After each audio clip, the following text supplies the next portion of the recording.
Black teachers bolstered our burgeoning organization in quiet yet powerful ways. When we needed a faculty advisor for our new Black Student Union organization, I knew where to go. Miss Fannie Jenkins. Some of our meetings were in her room. Sasser and his bulldog assistant principal, Warren, banned our Black Student Union organization and forbade us from passing out our newsletter and forced our faculty advisor to resign. She wanted to fight them, but confided in me that somehow they'd also put pressure on her husband's job, although he didn't work at the school. She was livid. I can't afford to lose both incomes, she said. Miss Jenkins, you've been great. Take care of your family. We'll take care of this. I left appreciating her and knowing that this would be a real fight. But if they thought that would stop us, they had another thought coming. We connected with a local chapter of YOBU, Y-O-B-U, Youth Organization for Black Unity, based at Fayetteville State University to help us print our newsletters. In 1963, Fayetteville State students challenged local segregation and racial oppression. They had collaborated with soldiers and the Black community to bring it to the forefront, just as Black students in Greensboro at A&T and Bennett College had done so. YOBU, also out of Greensboro, was continuing that work. It had started as SOBU, SOBU. The national chairman was Nelson Johnson. Here's what he said. Working to build an effective, nationally coordinated revolutionary movement in this country was the objective of YOBU. We were plugged into this national movement, and we weren't about to stop. We cranked those mimeograph machines through the wee hours of the morning. We were running on liberation energy. The few of us with cars rushed the newsletters to Black students' bus pickup points. Banned from distributing on school grounds, the buses became our distribution channels. By the time they got to school, everyone knew the plan. Organized, strategic, and loud. We demanded a Black history course to be taught. The administration relented. We couldn't wait for the course to start. I was the first to enter the classroom, and I was the first to turn around to exit. The teacher stood in front of the class as a silent stream of Black students made U-turns, exited, and sat down in the hallway. Silent, present, but not present. These devils, I said to myself, what made them think that we'd stand for a white teacher for our Black history class? I know they think they are superior and that we are fools. Well, that ship had sailed. Every day, we sat outside of the classroom, refusing to enter. We didn't argue with the white teacher standing alone at the front of the empty class. Our actions spoke for us. As the tensions mounted, some wanted discussion and a softer approach. We knew instinctively that that wasn't enough saying we're Black and are proud, or that we're equal to. In addition to you're inferior and unworthy, yada, yada, yada, oppression's bullets and brutality had hurled this message. You are powerless to create or change your personal or group's reality. Even if you correct the lies that you're worthless or you're to blame, you are still powerless to stop our abuse or create a family, a group, a community, or nation that nurtures your greatness. This was also an underlying message that came through. We couldn't counter that with stories, slogans, and songs. They had done their job to inform and inspire us. Our job now was to act, push, expand our territory, and create a safe place to continue our journey to authentic growth and authentic power. We stood our ground for days until a Black teacher stood at the front of this class to further our journey of discovery and healing. Her name was Katie Forshee. We didn't know whether she had been snatched from that blue and gold of E. Smith or from retirement. At that time, it didn't matter. We strolled into class with a swag and pumping our Black Power fists. We had defied their limits and won. We also started to heal the lies of powerlessness hidden in the shadows of our minds. The victory and quest to learn our true story was exhilarating. With each class, a discovery. Was Jesus really black? When did we fight back? Who were the black inventors?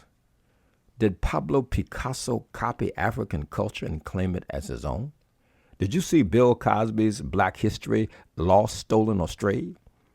What part of the Constitution did the Panthers read at police stops? Where was Malcolm X Liberation University, and who were the Zulu? These strengthened us, and we continued to win smaller victories. The next, Black History Month. We expanded it from Black History Week, started by Carter G. Woodson, which we'd celebrated at our black schools and churches. It wasn't all smooth sailing. My classmates picked me to present a message to the entire school for Black History Month over the intercom. I prepared. I over-prepared and came to class ready. Ms. Forshee seemed more nervous than usual. Ms. Forshee was old school. We all had family members who powdered their faces to appear lighter. She wanted us to learn to prove ourselves, quote, as smart and worthy as anyone, unquote.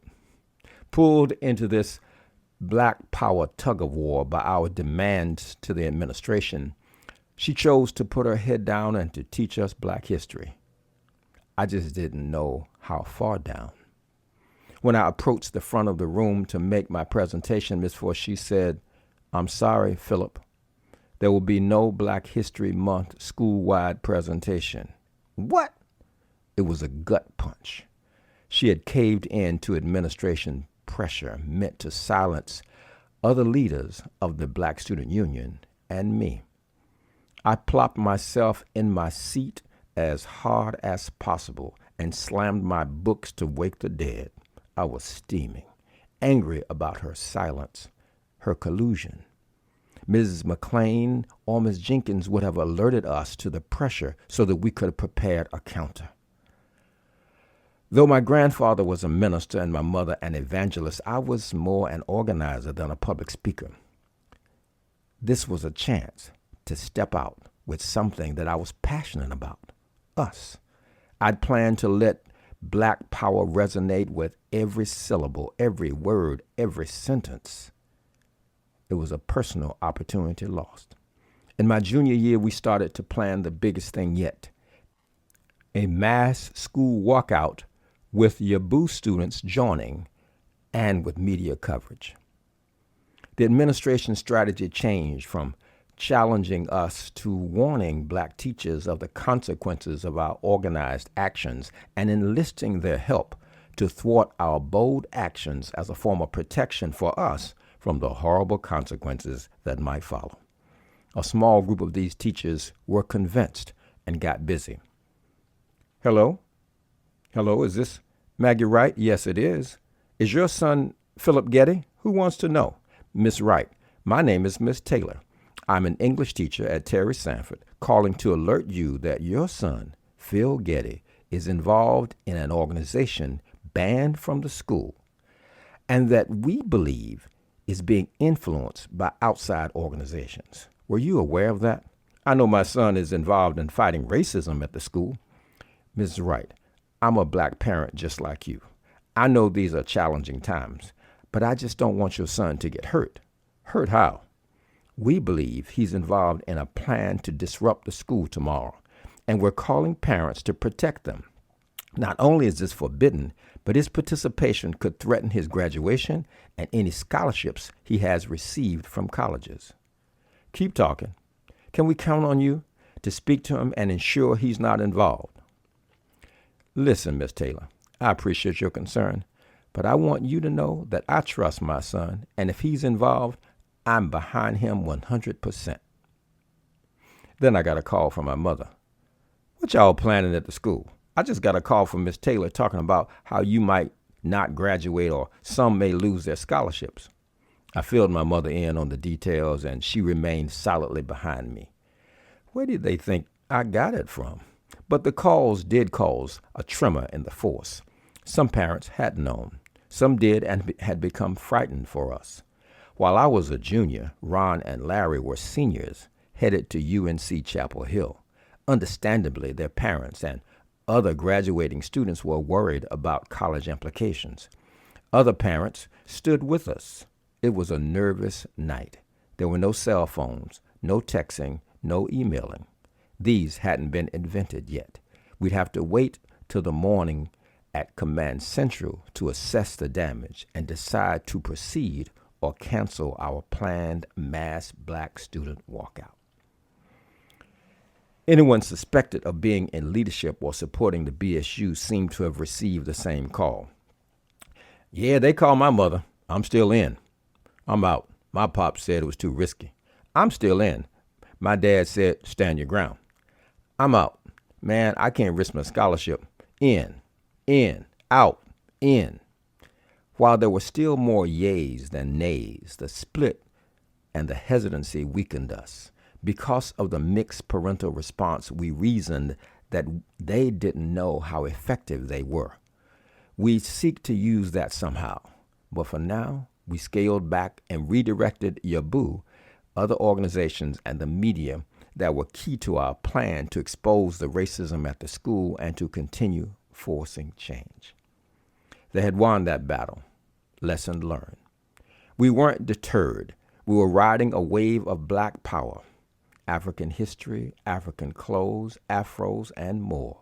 We had begun to conceive of ourselves as African powerful, and our demanding, pushing to define and extend our territory was a way to nurture it and protect this new conception, a way to bring it to life. This is why some parents had told us to stand our ground and why the BSU started planning its next challenge.